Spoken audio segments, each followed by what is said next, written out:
I had been drinking since about the age of 17, 18 years old.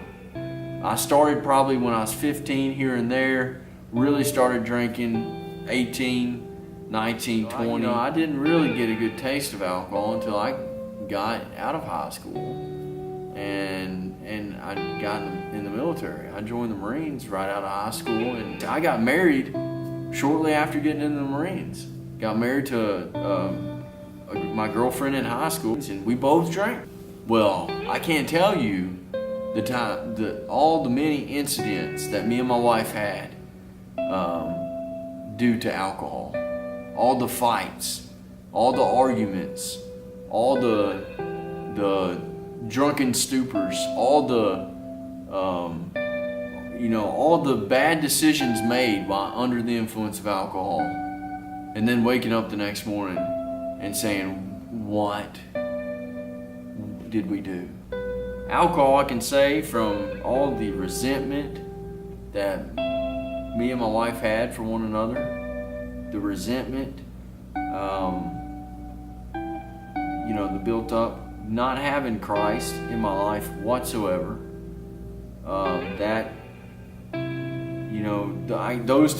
those two major factors, I can say is what ended that marriage. 2 weeks before I got out of the Marine Corps, it was a going away party before I was to leave active duty.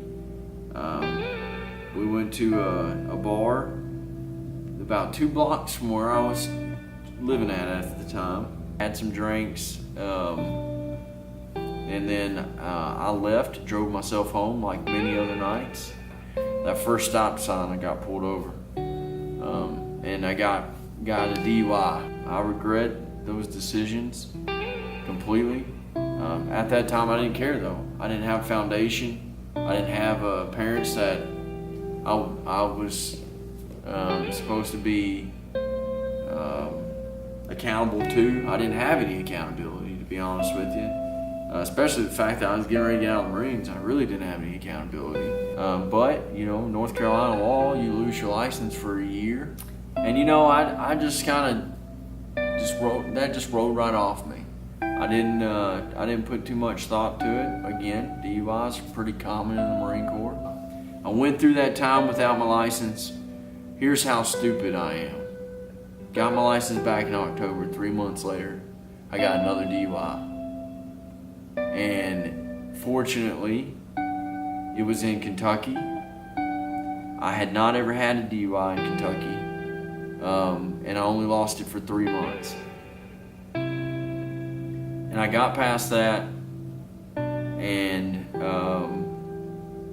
I didn't learn. I didn't stop drinking. I was married a second time for about 9 months. And I'm going to tell you, I met this girl at a bar. We were both drunks. We both liked to drink. We both liked to party. It was a wonder that we went to work. And that relationship, we rushed into it and we rushed out of it. Again, I had no desire to know God. I didn't believe in God. I thought it was silly that people believed that there was a God at this point in my life. 2013 in college, I met my wife, who I'm married to now. Her name is Leah. And I didn't want a relationship. I was done with women in general. I'd had enough bad experiences with that. I did not want to be like my mother, who was married 5 times. And I was already on a good roll before 30. I'd been married twice, and alcohol had ruined both relationships. Leah asked me what my faith was, and I pretty much told her I didn't believe in none of that, and was still drinking. I still was drinking, and I was still doing my thing, and she was my DD to a little gathering at a resort there on the lakes. And that evening I, was drinking like usual. And of course I made a fool of myself. In an angry stupor, ran out to my car in the parking lot. And hopped in, cranked that puppy up, and about that time realized that I really could not drive home, and I backed out of that parking spot and drove about 40 foot over to where Leah was at, she had called a friend, waiting for her friend to come pick her up. About 10:30 in the evening, she was done with me. She had enough. Before I knew it, I was on the ground and being held down by 2 or 3 guys, and the cops were being called, and I ended up being arrested for public intoxication, and he told me I was getting arrested for DUI. So I did not get to go home. I had to go to jail. So this is, my 3rd overall, my 2nd in Kentucky, and in a parking lot. God used this experience. I got on my knees, and I didn't, I remember one of the first conversations I had with God was, God, I don't know if you're even real. But man, I need some direction. I need some help.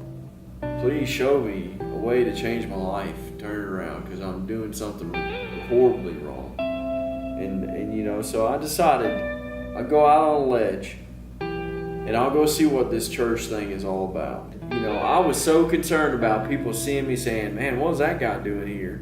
And this voice just came over me and said, don't worry about anybody else. It's not about anybody else.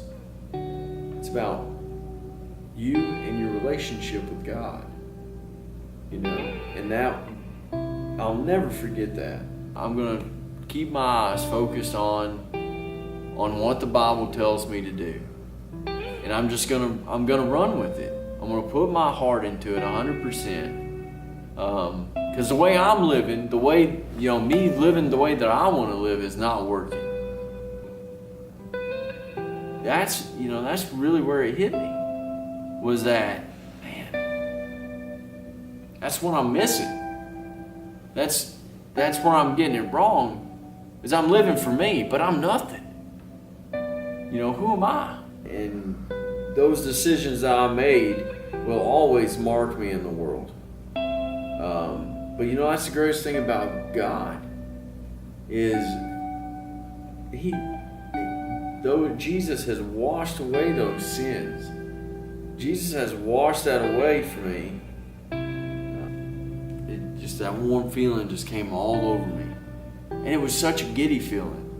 It was just such a happy feeling. And I knew right away what it was. And it was the Holy Spirit. And my whole life has changed. The way that I look at the world, the way that I treat my family, I have genuine love for them. I have genuine love for strangers. There are so many times that I should have died, and I didn't, because of alcohol. Period. I cannot count on 2 hands with 10 fingers the times that I had close encounters with death, time and time again. But you know what that tells me? That God's not finished with me yet.